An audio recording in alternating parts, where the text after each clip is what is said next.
வணக்கம். கடவுள் அருள் டிவி நேயர்களுக்கு அன்பு வணக்கங்கள்.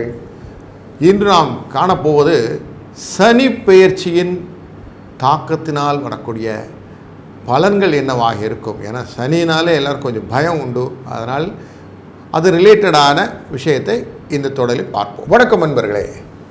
ஒரு சுவையான, அனைவரும் பயத்துடனும் எதிர்பார்ப்புடனும் எனக்கு என்ன ஆகும்னு ஒரு கேள்விக்கு ஆன்சர் கேட்குற ஒரு கிரகத்துடைய பெயர்ச்சி சனி பெயர்ச்சி. அந்த சனீஸ்வரனுடைய எஃபெக்ட், அவர் ஈஸ்வர பட்டம் வாங்கின கிரகம். அதனால் எதையுமே கரெக்டாக அளந்து கொடுப்பார். அப்படிங்கிறதுனால எல்லாருக்கும் கொஞ்சம் பயம் உண்டு. எப்போவுமே வாழ்க்கையில் ஒரு போலீசிங் அப்படிங்கிற போது பயத்தோடு இருப்போம் இல்லையா. யாரோ ஒருத்தர் நம்மளை கண்காணிக்கிறார் அப்படிங்கிற பயம் இருக்கும். அந்த மாதிரி பயத்தில் தான் சனீஸ்வர பயமும் நமக்கு. காலங்களிலே மகாபாரதத்தின் அடுத்தது ராமாயண யுத்தங்களில் வரும்போது ராமாயணத்திலே ஒரு காலகட்டம் வருகிறது. ராவணன் தனக்கு ஒரு நல்ல மகன் பிறக்க வேண்டும், அனைத்து விதமான பலமும் கொண்டு இருக்க வேண்டும் அப்படின்னு யோசிக்கிற போது கிரகங்களினால் இருக்கக்கூடிய மாற்றங்கள் எதுவும் வந்துக்கூடாதுன்னா எல்லா கிரகத்தையும் பிடிச்சி ஒரு இடத்துல வச்சுருவார். அப்படி வைக்கும்போது அது ரொம்ப சக்தி வாய்ந்ததாக ஆகிவிடுமோ என்ற பயத்திலே எல்லோரும் தூண்டுவார்கள். அந்த தூண்டுதலின் பேரில் சனீஸ்வரன் ஒரு கட்டத்தை காலை தாண்டி வச்சுருவாராம். அதனால் அவர் கால் வெட்டப்படுகிறது, துண்டாடுகிறது அப்படின்னு ஒரு கோட்பாடு உண்டு. அதனால் சனீஸ்வர கிரகத்தினுடைய தாக்கத்திலே ஒரு கால் அப்படிங்கிறது ஊனமாக இருக்கும்னு மனசில் வச்சுப்பாங்க.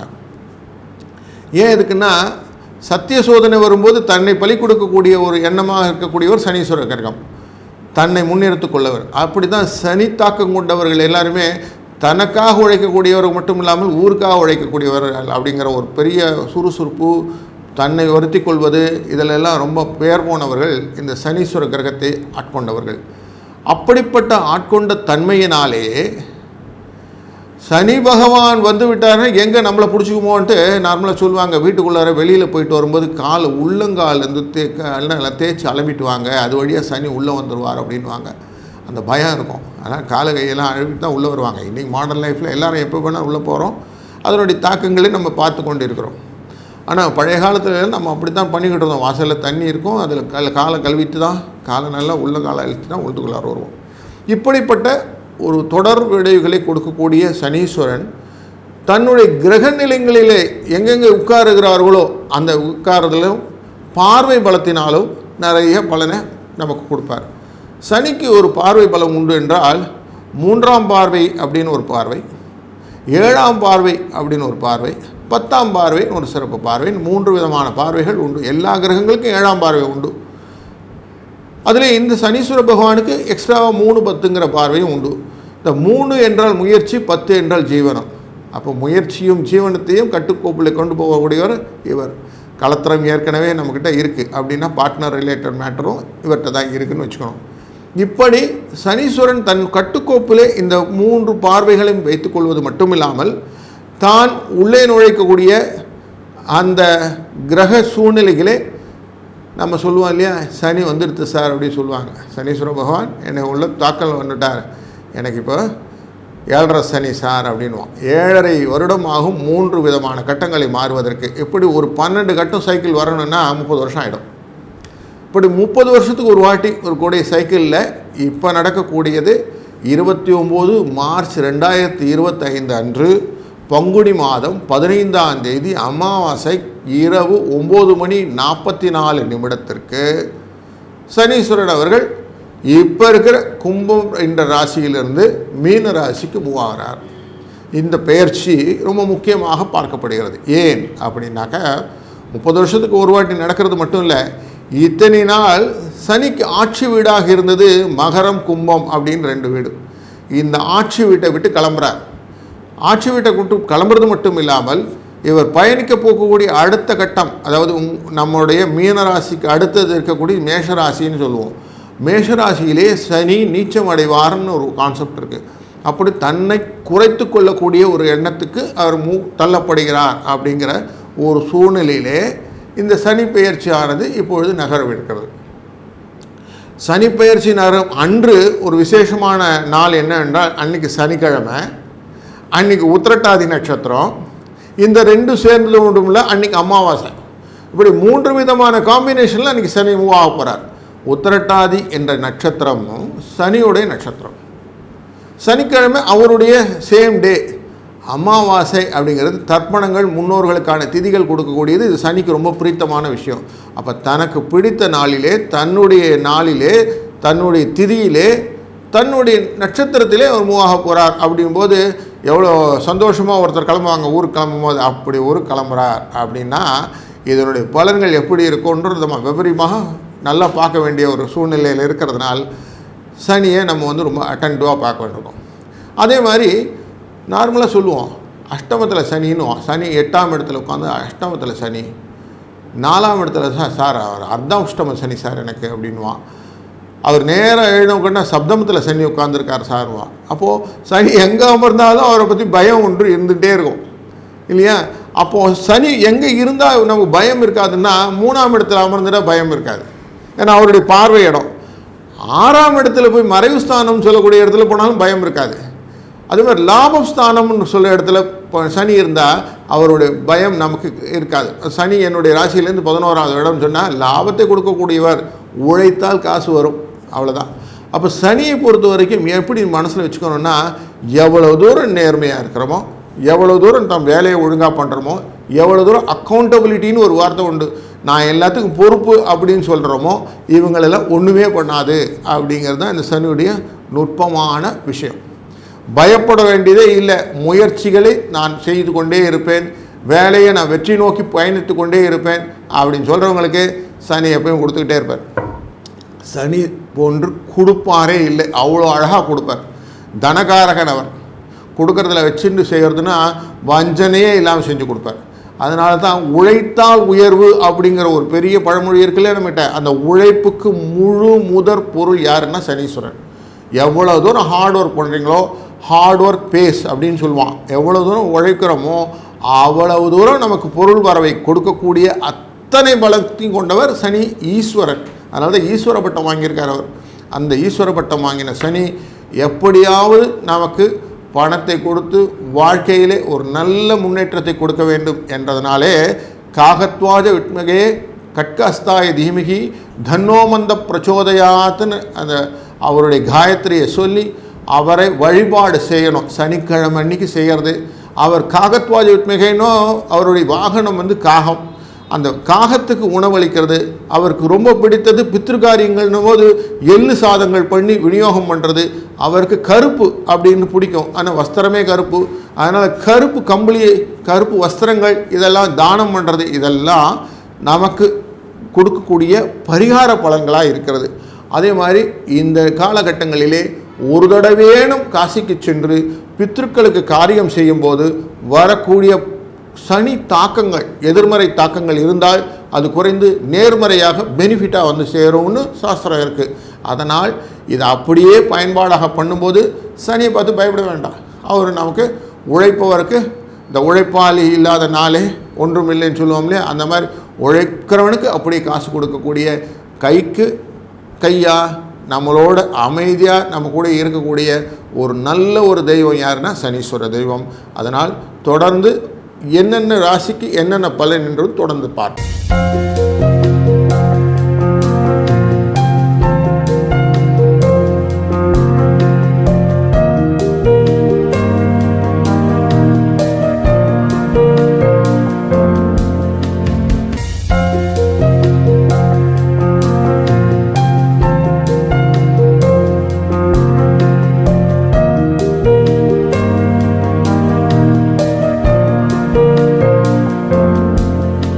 வணக்கம் கன்னி ராசி நேயர்களே. காகத்வாஜ விட்மகே கட்கஸ்தாய தீமிகி தன்னோமந்த பிரச்சோதயாத். இந்த காயத்ரி மந்திரம் அப்படின்னு சொல்லக்கூடிய மந்திரமானது சனீஸ்வரனுக்குரியது. காகத்தை வாகனமாக கொண்ட, கருப்பு நிறத்தை கொண்ட, நிதானமாக சுற்றக்கூடிய ஒரு பிளானட் எதுனா சனேச்சரன் அப்படிங்கிற சனி கிரகம். அவருக்கு நிறைய பவர் இருக்குது. உங்களுக்கு தனத்தெல்லாம் கொடுக்கக்கூடியது. எவாலுவேஷன்னு சொல்லி ஒரு விஷயம், யாரையுன்னா நம்ம செக் பண்ணி எவாலுவேட் பண்ணணும் அப்படின்னு சொன்னீங்கன்னா நிறையா உங்களை திறனாய்வு செய்யக்கூடிய கெப்பாசிட்டி யாருக்கு இருக்குன்னா சனி ஈஸ்வரனுக்கு இருக்குது. அதனால் ஈஸ்வர பட்டம் கொடுத்தாங்க அவருக்கு. யாரையும் செக் பண்ணி யாரையும் விட மாட்டார். நல்லது செஞ்சால் நல்லது, கெட்டது செஞ்சால் கெட்டது. நல்லது செஞ்சால் கொடுப்பது போல் அப்படி கொடுக்குறது அவ்வளோ கொடுப்பார். அதனால தான் சனியை பொறுத்து சொல்லுவாங்க, இவரை போல் கொடுப்பதுக்கு ஆளே இல்லை, அவ்வளோ கொடுப்பார். கெட்டது செஞ்சால் அதுக்கேற்ற மாதிரி அவர் செஞ்சிருவார். உங்களுடைய ராசியின் 7ஆம் இடத்திற்குள்ளே 29 மார்ச் அன்று அமாவாசை திதியும் போது உத்திரட்டாதி என்ற நட்சத்திரத்திலே சனிக்கிழமை அன்று இரவு 9:44 சனீஸ்வரன் உங்கள் ராசிக்குள்ளார 7ஆம் இடத்துல மீன ராசிக்குள்ளார நுழைகிறார். பூரட்டாதி 4ஆம் பாதத்தில் கால் வைக்க போகிறார். பூரட்டாதி 4ஆம் பாதம்னா பூரட்டாதி நட்சத்திரத்தை அதிதேவத்தை பேர் குபேரன்.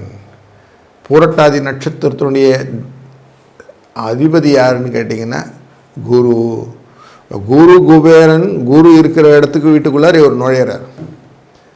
அப்போது உங்களுக்கு 7ஆம் இடம் அப்படின்னும் போது உங்கள் பார்ட்னர்லாம் பார்த்தீங்கன்னா ஏதாவது ஒரு சிக்கலில் மாட்டியிருப்பாங்க. அதனால் உங்களுக்கு 7ஆம் இடத்துல கொஞ்சம் கன்ஃபியூஷன் இருக்கும். ஃபேமிலி ரிலேட்டட் மேட்டரில் கொஞ்சம் கன்ஃபியூஷன் இருக்கும். அவங்கக்கிட்டேருந்து காசு வருமா, இவங்ககிட்டேருந்து காசு வருமானு காசை பற்றின எண்ணங்கள் நிறைய ஓடிட்டே இருக்கும். அந்த எண்ணத்துக்கெல்லாம் ஓட்டத்துக்கெல்லாம் இப்போ ஒரு சின்ன ஸ்லோ டவுன் ஆகக்கூடிய விஷயம். இன்னும் ஏற்கனவே வரலையேன்னு ஏக்கம் இருக்கும், இப்போ ஸ்லோவாக போகும் அப்படின்னு ஒரு எண்ணத்தை கொடுக்கக்கூடிய ஒரு ஸ்டேஜுக்குள்ளார ஃபஸ்ட்டு ஸ்டேஜ் 7ஆம் பார்வையாக அவர் பார்க்க போகிறார் சனி உங்களுடைய ராசியே. அப்படின்னும் போது இன்னும் கொஞ்சம் நம்ம சொல்லுவோம் காசிப் அப்படின்னு சொல்லுவோம், கலகம். இந்த கலகத்தை மூட்டி விடுவார். இன்னும் கொஞ்சம் ஜாஸ்தி கலகத்தை மூட்டுவார். ஏன் கலகத்தை ஊட்டணும்? அப்படி கலகத்தை மூட்டினா தான் நார்மலாக சொல்லுவாங்க ஊர் 2 பட்டா கூத்தாடிக்கு கொண்டாட்டம் அப்படின்னு. உங்களை கலகம் பண்ணால் தான் அடுத்து நீங்கள் என்ன பண்ணுறதுன்னு திணறி ஏதோ ஒரு சொல்யூஷன் தேடுவீங்க. ஆப்பர்ச்சுனிட்டி மேக்ஸ் த இன்வென்ஷன் அப்படின்னு ஒரு வேர்டு. எது நம்ம தான் தேடுகிறோமோ அப்போ தான் புதுசாக கண்டுபிடிப்புகள் உருவாகும் அப்படின்னு ஒரு தியரி இன் சயின்ஸில் உண்டு. அந்த தியரியுடைய ப்ரூவன் மெத்தடாலஜிக்கு தான் இந்த சனீஸ்வரன் வருவார். உங்களை கஷ்டப்படுத்தி ப்ரெஷர் கொடுத்து எல்லாம் பண்ணால் தான் இன்றைக்கி நம்ம பார்க்குறோம் இல்லையா, இந்த ஃபெசிலிட்டி ஆஃப் மாடர்ன் வேர்ல்டு இது எல்லாமே முன்ன இல்லை இப்போ இருக்குது அப்படின்னு கண்டுபிடிக்கிறோம் இல்லையா. இந்த எஃபெக்டை கன்னிராசியான நீங்களும் செய்ய போகிறீர்கள். எனக்கு அடுத்து வேறு இதை அந்த பிச்சுட்டு ஓடி வந்த பூனையை கார்னர் கொண்டு போய் நிறுத்தினீங்கன்னா அது உடனே நம்ம மேலே பாயறதுக்கு என்னெல்லாம் உண்டோ அத்தனையும் பண்ணோம் இல்லையா. அவ்வளவு வேகத்தை கொடுப்பதற்காக 7ஆம் இடத்துலேருந்து பார்க்குறார். இதை புரிஞ்சுக்கிட்டிங்கன்னா ஈஸியாக இருக்கும் உங்களுக்கு. அப்படி ப்ரெஷர் கொடுக்குறான் சார் எனக்கு, நான் அவரை எப்படி டேக்கிள் பண்ண போகிறேன்னு சொல்கிறேன் பாருங்கள். விட்டா என்ன உள்ளே புடிச்சு போட்டுருவாங்க போல இருக்கு, அவ்வளோ ப்ரெஷரில் இருக்கேன் அப்படின்லாம் நிறைய பேர் சொல்கிறாங்க இல்லைங்களா. 7ஆம் பார்வையில் சனி என்னை போட்டு படுத்து எடுத்துச்சு சார் அப்படின்னு சொல்கிறவங்களாம் உண்டு. நம்ம பார்த்துருக்கோம் இல்லையா. ஏன்னா 30 வருஷத்தில் ஒரு சைக்கிள், 60 வயசில் ஒரு சைக்கிள், 90 வயசில் ஒரு சைக்கிள்னு 3 வாட்டி வருவார். 120 வயசு வரைக்கும் 3 தசா பிரகாரம் இருக்கோன்னா 4 சைக்கிள் வரலாம். 4 வாட்டி இதே மாதிரி கன்னிராசிக்கு மீனராசிக்கும் தொடர்போட அப்படின்னு நேரும். அப்படி தொடர்புபடுத்தி பார்த்தோமானால் இந்த சனீஸ்வரன் 7.5 வருஷம் ஒரு அந்த ஸ்பெல்லுக்குள்ளே 3 ராசிக்குள்ளே போயிட்டு வருவார்னு பார்த்தோம்னா 30 வருஷம் சைக்கிளில் பார்த்தோம்னா இப்போ நடக்கக்கூடிய காலகட்டங்களிலே பழைய ஆட்களில் போய் கேட்டிங்கன்னா அம்மா சார் அந்த மாதிரி படுத்தினா பாருங்க அப்படின்லாம் சொல்லுவாங்க இல்லையா. அப்படிலாம் எனக்கு வேண்டாம். எனக்கு ஹிஸ்ட்ரி ரிப்பீட்ஸ்லாம் வேண்டாம். எனக்கு கரெக்டாக சனியை ஓவர் கம் பண்ணி அவர் காலில் சரண்டர் ஆகி நான் எப்படி வெளியில் வர்றது அப்படின்னு கேட்டிங்கன்னா அதுக்கு நான் இப்போ பதில் சொல்ல போகிறேன். ஏன்னா உங்களுக்கு சனி என்ன பண்ணுவார்னு சொல்லிட்டேன். பயமுறுத்துவார், நஷ்டத்தை ஏற்படுத்துவார், பிரச்சனைகளை கொண்டு போய் விடுவார், வார்த்தையினால் மாட்டிப்பீங்க, உங்களுடைய பார்ட்னர்ஸ்குள்ளே பிரிவு வரும், வீட்டுக்குள்ளேயே சச்சரவு உண்டு, அடில் தடியில் அமக்கலம் உண்டு, இதெல்லாம் சொல்லலாம். ஆனால் இதெல்லாம் நெகட்டிவ். பாசிட்டிவான விஷயமாக மாற்றும் போது இதுலேருந்து எப்படி வெளிவரது?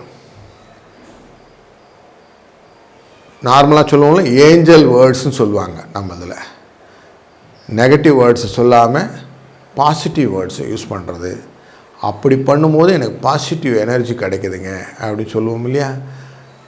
எப்போவுமே சனீஸ்வரனை தட்டி கொடுத்தால் நமக்கு ரொம்ப சந்தோஷமாக வேலை செய்வார் அப்படின்னு மனசில் எடுத்துக்கோங்க. இது எப்படி புரிந்து கொள்வதென்றால், நம்ம வீட்டில் ஒரு வேலைக்காரர் இருக்கிறாரு. நீங்கள் அவர்கிட்ட அதிகாரமாக அதை செய்யலையா இதை செய்யலைன்னு விரட்டும் போது அவர் பயத்தில் போய் எதையான்னு பண்ணிகிட்டு இருப்பார். ஆனால் இங்கே வா, இதை செய், சாப்பிட்டியா, இந்த வேலையெல்லாம் பார், கொஞ்சம் ரெஸ்ட் எடுத்துக்கோ, அப்புறம் வந்து பாரு அப்படின்னு அவர் கொஞ்சம் ரிலாக்ஸேஷன் கொடுக்குறீங்கன்னு வச்சுக்கோங்களேன். அவர் என்ன சொல்லுவார்? என் முதல்ல ரொம்ப நல்லவருங்க, என்னை ரொம்ப நல்லா பார்த்துக்கிறாருங்கன்னு சொல்லுவாரா இல்லையா? அந்த வேலைக்காரனை போல சனீஸ்வரனை மனசுக்குள்ளே எடுத்துக்கோங்க. பயமுறுத்துறதுக்கு இல்லை. இவர் நான் என்ன சொல்கிறேனோ அதை அழகாக எனக்கு செய்து கொடுப்பார். ஏன்னா அவரையும் நானும் ஃப்ரெண்ட்ஸ், நாங்கள் 2 பேரும் நாங்கள் அப்படியே கூட்டுவோம். செய்யக்கூடிய விஷயங்கள் எல்லாம் ரொம்ப பர்ஃபெக்டாக செய்யும். ஏன்? நான் வேலைக்கு கரெக்டான விஷயத்தை நான் செய்ய போகிறேன். எனக்கு செய்யக்கூடிய ஆன்சர்ஸும் கரெக்டாக வரப்போகுது. இவ்வளோதான் ரூல். நான் ஆப்போசிட்டில் பண்ணும்போது தான் பிரச்சனை. எதிர்த்து பேசுவது, தாண்டி குதிப்பது, பண்ணிவிட்டு காரியத்தை மாற்றுவது, தடை வந்தாலும் உடைத்தெறிந்து போவது, இப்படிலாம் பண்ணுவோம். இதெல்லாம் பண்ணும்போது என்ன நெகட்டிவ் ஃபேக்டரும் நம்மளை தாக்கிக்கிட்டே இருக்குது. இதுதான் ஃபேக்டர். அவன் சனி 7ஆம் பாவத்தில் இருக்கும்போது ஒத்து போயிட்டான்னு வச்சுக்கோங்க, சரண்டர் அப்படின்னு சொல்லிட்டோம்னு வச்சுங்களேன், விட்டுரும். இதுக்கு இன்னும் புரிஞ்சுக்கிறதுக்கு சொல்லிக் கொடுக்கணுன்னா, ஒரு பெரிய அலங்காநல்லூர் ஜல்லிக்கட்டுன்னு வச்சுப்போம். காளை மாடு ஓடி வருது. நீங்கள் எதிர்த்து நின்றுக்கிட்டு இருந்தீங்கன்னா முட்டிடும். தடார கீழே படுத்துட்டிங்கன்னா ஏதோ ஒரு பொருள் படுத்துருக்கு, சுற்றிட்டு பார்த்துட்டு போயிடும். நம்ம பார்த்துருப்போம் இல்லையா? அந்த மாதிரி சரண்டர் அப்படின்னு ஆகிட்டிங்கன்னா வரக்கூடிய விஷயம் உங்களை நிறுத்தி தடுத்து எதுவும் பண்ணாது, போயிடும். தண்டவாளத்தின் நடுவில் நிற்கிறீங்க, ட்ரெயின் ஏற்ற அப்படி வேகமாக வந்துட்டுருக்குன்னா என்ன பண்ணணும்? முதல்ல தண்டவாளத்தை விட்டு தாண்டணும். அப்போ தண்டவாளத்தை விட்டு தாண்டக்கூடிய விஷயம் என்னன்னாக்கா, நான் பண்ணக்கூடிய டெய்லி ரொட்டீனை கொஞ்சம் மாற்றணும். இதனால் வரைக்கும் சோம்பேறித்தனம் அப்படிங்கிற ஒரு வார்த்தை இருந்துச்சு இல்லையா? அதை தூக்கி உடம்புல ஓப்பனாக போட்டுருங்க. நான் சோம்பேறித்தனமாக இருக்கவே போகிறதில்ல. இன்றைக்கி பாருங்கள், இனிமேல் நான் வந்து சுறுசுறுப்பாக இருக்க போகிறேன். ஏன்னா ஆப்போசிட் சைடில் போடுறோம். அவர் மந்தமாக இருக்கார் சொன்னோம். காகத்வாஜ விட்மையே கட்கஸ்தா இதுமி தன்னோ மந்த பிரச்சோதயாத்துன்னு சொன்னோம். அவர் மந்தமாக இருக்கார், நான் இப்போ சுறுசுறுப்பாக ஆக போகிறேன். நான் வேகமாக போயிட்டேன்னா அவருடைய கட்சியில் இல்லை. அப்போ அவர் என்ன பண்ணுவார்? இது வேறு ஏதோ கேஸ், நம்ம விட்டுருவோம், அது ஏதோ வேலை பண்ணிட்டு விட்டு போயிடுவார். அப்போ என்னவெல்லாம் வேகமாக நீங்கள் செய்ய முடியும்? காலையில் சுறுசுறுப்பாக எழுந்து போகிறது, உங்கள் வேலையை குறித்த நேரத்திலே செய்து முடிப்பது, நீங்கள் என்ன ஆப்பர்ச்சுனிட்டி இருக்கோ நீங்களே பிளான் பண்ணி தேட ஆரம்பிப்பது. கன்னி ராசிக்குள்ள ஒரு நல்ல ஒரு ஆப்பர்ச்சுனிட்டி இருக்குது, நல்லா பேசுவீங்க, உங்களால் ஒரு நல்ல ஒரு கவர்தல் உண்டு, எனர்ஜி உண்டு. செய்யக்கூடிய காரியங்கள் நீங்கள் என்ன செய்யணும்னு முதல்ல பிளான் பண்ண பிறகு தான் செய்யவே செய்வீங்க. அந்த அழகாக பிளான் பண்ணக்கூடிய எக்யூப்மெண்ட் உங்கள்கிட்ட இருக்கு. இதெல்லாம் கேபிடலைஸ் பண்ணுங்கள். அதெல்லாம் நீங்கள் பண்ணினேன்னா என்ன ஆகும்னா, சனீஸ்வரன் வந்து உங்களை ஹெல்ப் பண்ண ஆரம்பிச்சுடுவார்.